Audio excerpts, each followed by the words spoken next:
आणि 6 वर्षाची पोरगी अगोदर नंगी राहत होती तरी तिच्याकडे कोणी वाईट नजरेनं पाहत नव्हतं. आता 1 महिन्याची पोरगी तुमच्या समोर नंगी ठेवशी वाटत नाही. कुठं मानसिकता ठसरते आमची, विचार करा तुम्ही.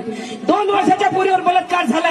2 वर्षाच्या पोरीवर फाशी द्या, फाशी द्या, फाशी द्या. कसं सरकार फाशी देईल? हे मोदी सरकार फाशी देईल का? मी तर म्हणतो इमानदारीच्यानं त्या बलात्कार करणाऱ्याला सांगतो, कोण्या पोरीवर कोण्या माय बहिणीवर बलात्कार केल्यापेक्षा ना या देशाचा मुख्यमंत्री जो आहे ना देवेंद्र फडणवीस, त्याची बायकोला माल बनवून फिरते, त्या बायकोवर बलात्कार कर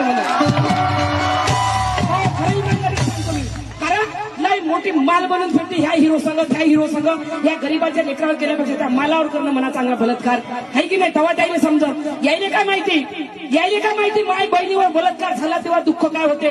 2 वर्षाच्या पोरीवर बलात्कार केला आणि त्याने फाशी द्या, फाशी द्या. कसं मोदी सरकार फाशी देईल? जर फाशी दिली तर त्यांचं वोट बँक आहे, त्यांचे वोट कमी होतील, त्यांचे माणसं निवडून येत नाही. पण मी सांगतो, मी आव्हान करतो या स्टेजवर, जो बलात्कार करणार आहे तो डोकं कापून आणून, मान कापून आणून, गर्दन कापून आणून आज या स्टेजवर सांगतो, अंजली भारती अर्धी प्रॉपर्टी त्याच्या नावानं करून देईल आणि 50 लाख रुपये त्याला सोडायला लावू. सोय कोणी कापून आणत आणि नाही तुमच्याकडून गर्दन कापणं झाली बलात्काराची तर एक काम करा रे तुम्ही, बाबासाहेबांचे लेकरा मर्दा तुम्ही.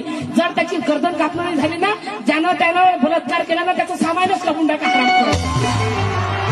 ना बजेंगे बास, ना बजेंगे बासरी. आणि लाईव्ह दाखवा, लाईव्ह पूर्ण भारतात लाईव्ह दाखवा की कोणी बलात्कार करण्याच्या अगोदर विचार केला पाहिजे की मी बलात्कार करत नाही, मी माझ्या मौतचा निवता स्वतःचा देत आहे, त्याने विचार केला पाहिजे.